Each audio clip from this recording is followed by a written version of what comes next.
लक्ष्मी का अपने घर में पूरा दबदबा था। हिटलर की तरह वो सारा काम अपने पति और बेटे से करवाती। धीरे धीरे उसके पति की तबीयत खराब रहने लगी। सुनो जी, अब आप बुजुर्ग हो गए हो, काम में भी अब हाथ आपके फुर्ती से नहीं चलते। अरे भाग्यवान, भगवान से डर, तुझसे मैंने शादी अपने इकलौते बेटे के अच्छे पालन पोषण के लिए की थी, लेकिन तूने तो उसका बेड़ा गर्क कर दिया।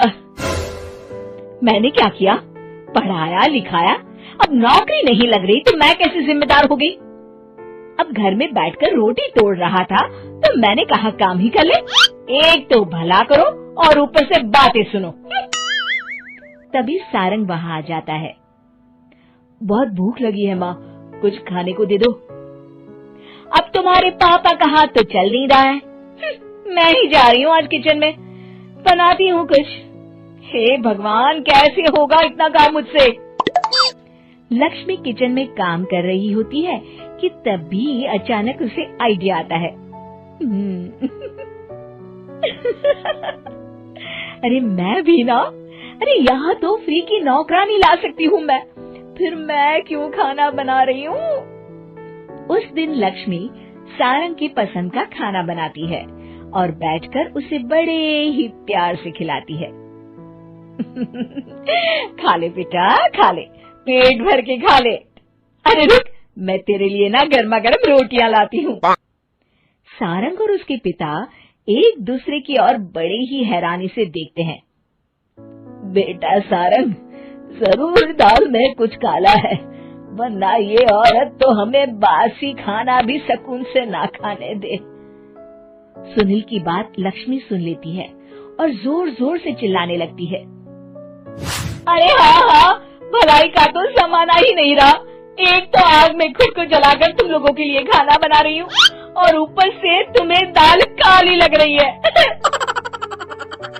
अरे माँ, पिताजी का ये मतलब नहीं था, तुम बुरा मत मानो। अरे हाँ बेटा, तू कहता है तो मान लेती हूँ।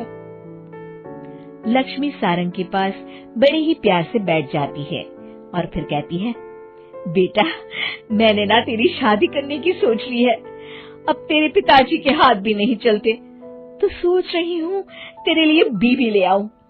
अब पता नहीं ना मैं भी कब मर जाऊं। अब ऐसे भाग्य भी कहाँ है हमारे। क्या कहा? अरे हाँ, तुम तो चाहते ही हो कि मैं मर जाऊं, लेकिन मैं अपनी प्यारी बहू का चेहरा देखे बिना नहीं मरूंगी। हाँ माँ, शादी तो मैं कर लूं, लेकिन मैं नौकरी नहीं करता, फिर कोई क्यों देगा मुझे अपनी बेटी? अरे क्यों नहीं देगा बेटी? इतना बड़ा घर, खेल खलियान है, किस चीज की कमी है हमारे पास? जो आएगी राज करेगी, राज। हम तो ना कर पाए राज, ये बोलो कि एक और नौकर तुम्हारे पास आ जाएगा। मैं कहती हूँ चुप हो जाओ। अरे खुद के घर का खाना बनाएगी तो क्या नौकरानी हो जाएगी? अब तुमसे तो किचन का काम होता नहीं, तो कोई तो करेगा ना। ठीक है माँ, तुम जैसा सही समझो बस। अब मेरी एक शर्त है, लड़की जो भी हो वो दिखने में कैसी भी हो या कहीं की भी हो, बस पढ़ी लिखी होनी चाहिए। अरे हाँ, ला देंगे पढ़ी लिखी बेटा, मैंने कौन सा काम करवाना है उससे। हाँ।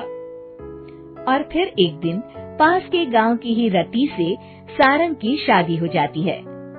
रति दिखने में बहुत ही सुंदर थी, साथ ही साथ काफी पढ़ी लिखी थी। रति को लक्ष्मी के सौतेले होने की बात पता नहीं थी। शुरू में जब रति ने सारंग को घर का काम करते देखा तो हैरान रह गई।